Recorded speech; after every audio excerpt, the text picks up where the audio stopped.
The Chinese Communist Party is in the spotlight following their military action around Taiwan. One U.S. congressman is introducing a new bill aimed at holding bad actors like the CCP accountable. Congressman Tom Tiffany joins us now. Congressman Tom Tiffany, thank you so much for joining us. It's good to join you today, Steve. Congressman, you have a new piece of legislation called the Alien Criminal Expulsion Act, which is geared toward rogue regimes and governments, much like the Chinese Communist Party. If you could, tell us about the bill and why you wrote it. Yeah, the ACE Act is in response to Speaker Pelosi's trip to Taiwan when China said that they're no longer going to accept their criminal aliens back. So this bill that we've introduced, the ACE Act, would halt the issuance of visas to people in those countries who are recalcitrant. And it's not just China, but other countries that want to treat America as their dumping ground for criminal aliens.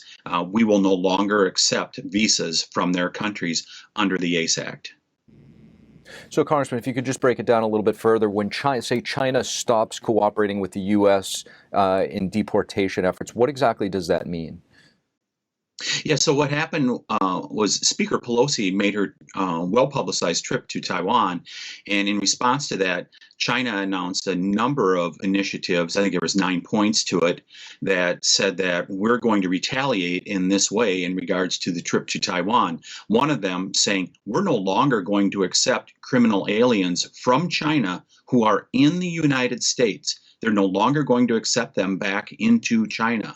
And now I believe President Biden already has the authority to return those people and to stop any issuance of visas from China as a result of China's actions.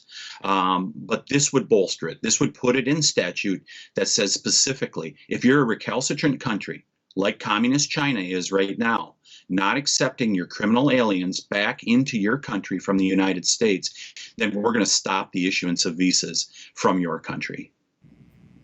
You know, when you think about the Chinese Communist Party, they've not just all of a sudden become some type of criminal government. Heinous crimes have been part of their modus operandi since they took over China, whether it was killing the students on Tiananmen, various campaigns to kill their own citizens, most recently releasing the CCP virus and allowing it to spread around the world. All things considered, your legislation seems quite reasonable. Yeah, we sure hope that this is going to get bipartisan support. I know we were one of the early adopters when I came into Congress to really try to strengthen Taiwan's hands as a one of those good democracies we have around the world.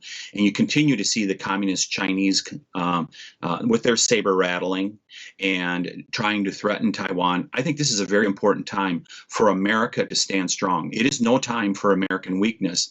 That's why we're hoping this message gets to President Biden and the Biden administration, and they should begin to enforce the law that's already on the books. But if that's not going to happen, then I believe it's our duty is to follow through, just as Congress has always been there to defend Taiwan since 1979, when Jimmy Carter made the terrible decision to not recognize Taiwan as a country.